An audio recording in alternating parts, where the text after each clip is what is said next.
யார்? இயேசுவின் பின் சென்றவர்கள். வாலிபர்களே, இன்றைக்கு நான் உங்கள் முன்பாக ஒன்று சொல்கிறேன்.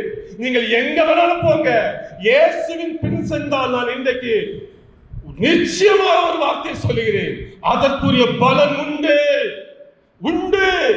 தைரியமாக நீங்கள் அவர் பின் செல்லுங்கள். நான் சாட்சியாக நிற்கிறேன். அவர் பின் சென்றவர்களுக்கு அவர் கொடுக்கிற நன்மை இந்த உலகம் பார்க்க முடியாது, காண முடியாது.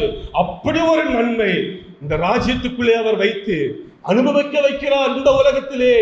அதனால இயேசுவின் பின்னாக தைரியமாக வாங்கள். ஆண்டவர் இன்னைக்கு ஒவ்வொருவரும் பார்த்து சொல்லுகிற வார்த்தை, வந்து பாருங்கள். ஒரு பயங்கரமான அழைப்புங்க இது, சாதாரண வார்த்தை அல்ல. வந்து பாருங்கள், நீங்கள் இயேசுவிடம் வந்து பாருங்கள். நீங்கள் சாட்சிகளாக மட்டும்தான் இருப்பீர்கள். ஏதோ ஒரு விதத்துல சும்மாலாம் போக முடியாது. அப்படி என்றால் நாம் இயேசுவிடம் இன்னும் முழுமையாக வரவில்லை என்ற அர்த்தம். இயேசுவிடம் வந்து பாருங்கள். இந்த அந்திரேவை போல சாட்சி சொல்ல முடியாது.